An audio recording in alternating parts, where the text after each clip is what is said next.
Hello friends, welcome back to the channel. Today I'll show you how to clear the app cache on the Samsung Galaxy S25 Ultra. Clearing cache can help improve app performance, free up a little storage space, and fix minor app issues without deleting your personal data. Open the Settings app.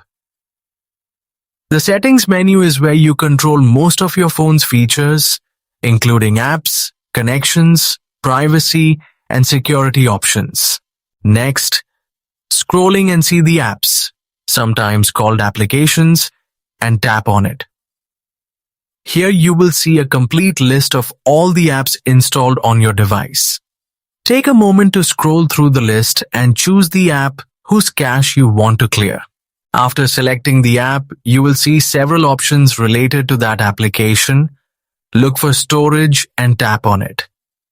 Inside the storage section, you'll see important information such as how much space the app is using, along with two buttons: Clear Data and Clear Cache. Tap on Clear Cache to remove temporary files stored by the app. This process is safe and will not delete your login information, files, or personal settings.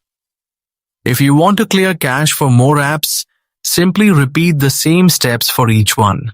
If you found this tutorial helpful, don't forget to like the video, share it with your friends, and subscribe for more simple and useful tech tips.